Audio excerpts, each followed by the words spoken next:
What you want me to do? I'm exuberant. You are definitely exuberant. I'm feeling exuberant. Okay, so this is Monday. Let's do And it. this is me.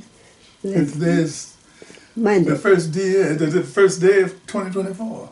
Not. What day is it? It's the 26th. 26. Okay. Last day of Well, the no. week. Yes. Oh, please. Move on. Move on. Record. Okay, let me know what you want me to do. Go ahead. Come on. Yes, you are. Good afternoon. Today is the day after Christmas, and all through the house, not a creature was stirring, mostly a mouse. My name is Odie Hawkins, and once again I'm here to read old columns from a newspaper called the African Times, and I wrote these columns in 1996, 1998. And we're finding that some of what was written about some of the concerns that were happening then are still happening now. So we would try to take a then and now look at things. I'm going about it in this way. This one was written in March of 1998. Incidentally, the column was called the Africa Media Watch by Odie Hawkins.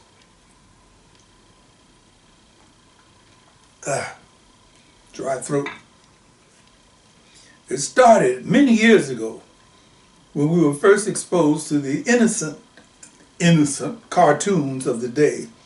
What the hell is really funny about the Roadrunner being reduced to roadkill by a speeding vehicle? Or the big black bowling ball with the TNT inside exploding in Daffy Duck's hand? Or the greedy wolf slamming snout first into an unrelenting tree trunk? The violence of the cartoons has, of course, escalated, become techocrafted, hundreds of times more bloody and deadly.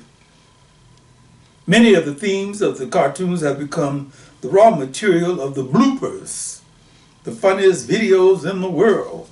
Video wacky whack ad nauseum. What's really funny about videos of babies popping themselves in the eye with infantile accuracy, old men dropping their pants, old women falling down while trying to do the can-can, people slamming into walls, animals being tortured. Perhaps we should redefine aggravated child abuse. The answers for this short grocery list, it could be yards longer, yards longer. Certainly can't be found by studying the faces of the studio audiences. In most cases, they look like Ozzie and Harriet commercials for wheat germ. Of course, the real sickies, have scrambled to get tickets for the Springer Show. The first televised looked at what gladiatorial events were like in the good old days of the lions and Christians, or was it dogs and cats? The escalation of tastelessness, gratuitous violence, kinky sexual kicks, special effects, sprayed body parts, as in the body parts are sprayed all over the place, much gun use and bloodshed reached their apex in the Schwarzenegger / Jackie Chan speedballs. But the other culturally violent, culturally insensitive bits of murd are not far behind. The word is murd, M-E-R-D-E. For the French speakers, you'll know what I'm saying.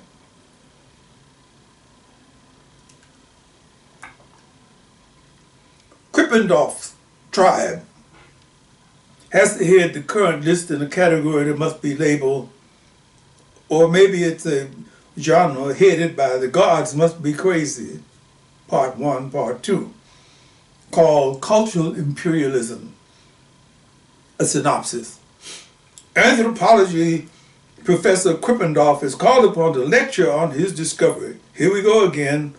Hail Columbus, of an unstudied tribe in darkest New Guinea, we have an academic Tarzan on our hands this time. Krippendorf Richard Dreyfus has spent the grant money to support his 3 children after the death of his wife and has no research to present. Cornered and culturally imperialistic, he invents a tribe, complete with video documentation of mumbo-jumbo rituals and white people in smeared-on Sambo skin. No racist shtick is left undone to prove that Charlie Peters, the writer, is willing to tell the people of New Guinea specifically, and by extension all people of color, that they are merely subject material for a lousy Hollywood movie. Seems that we could read Lily Thomas' mind as she trudged through this racist sludge. How the hell did I get myself into this crap? We sat around for 1 solid hour after impatiently screaming this monstrosity, trying to determine who the marketeers were shooting at. All of the people who voted against Proposition 209, the rank and file of the KKK, all of the people who still think that Columbus discovered the New World, impressionable white teenagers, the type who believe that throat cancer is caused by bright lights. After the hour was up, we decided to file Krippendorf's tribe in the huge basket we've labeled Hollywood's stuff. The Tarzanic elements of Herr Krippendorf's tribe, no matter who they were framed for, were relatively simple to come to grips with. Robert Duvall's spiritual Tarzan was a bit more complex. Robert Duvall, superb actor, the writer, director, producer, star of The Apostle, Actor of the Year. Duvall delivers with volcanic energy, a masterpiece. Did we see the same movie in the same country? No. Hold on. Just a daggone minute here. Hold on, just a daggone minute here. I'll take a little sip of my grape juice. No matter how superbly we think Duvall can act, it requires a complete suspension of acquired African/African-American cynicism to make us believe that he can wander onto the scene somewhere in the deepest South and convince this big old bear of a brother that he should assist in the resurrection of the area's souls. The time frame, incidentally, is when black churches were routinely being burned down, but that difficulty never occurs in The Apostle. The big bear of a brother had slacked off from his ministry because of a heart condition, too much spiritual excitation. But it only takes a few minutes of movie time for him to be convinced that he should now play boy to Duvall's Tarzan. Once again, the usual suspect comes to lead the natives onto the path of righteousness. Duvall has an obvious ball playing this Reagan-lipped Pentecostal preacher with the heavy, breathy old boy accent, like real heavy.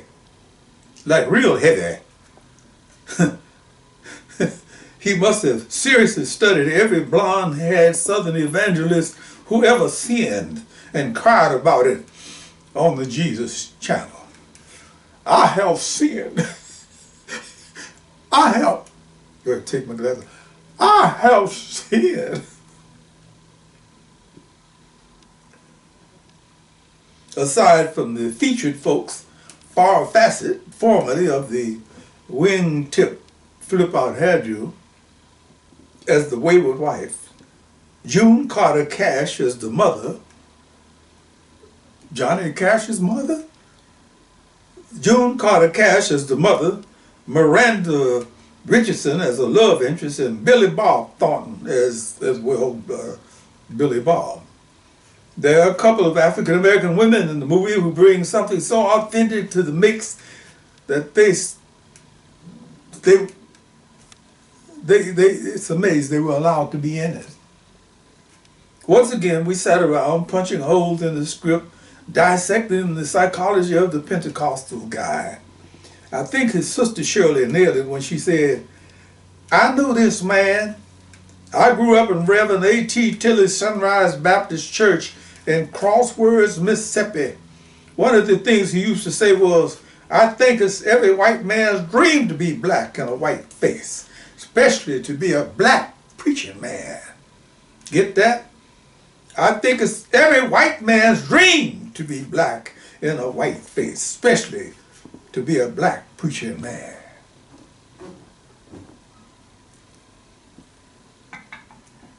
At the end of the day, at the end of the movie, Ulysses, Sonny Dewey, a convict on a road clearing project, but still the apostle, is still Duval, is leading the convicts' worth chant.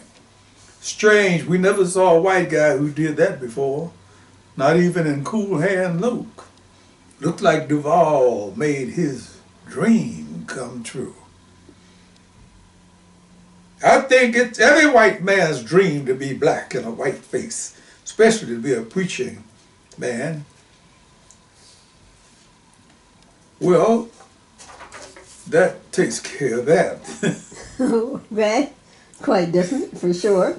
All right, your website is www. I'm trying to get at spiritual Tarzans. Okay.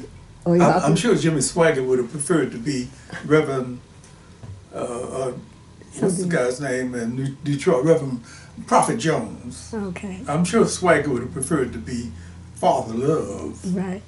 So I'm sorry, I interrupted you. Had a following, they did. Okay. So with that, your website is www.odiehawkins.com. And on this channel, ubiquitous too, you never know what you might get, but it will definitely be a gumbo of something interesting. Appreciate you. And with that, Nis.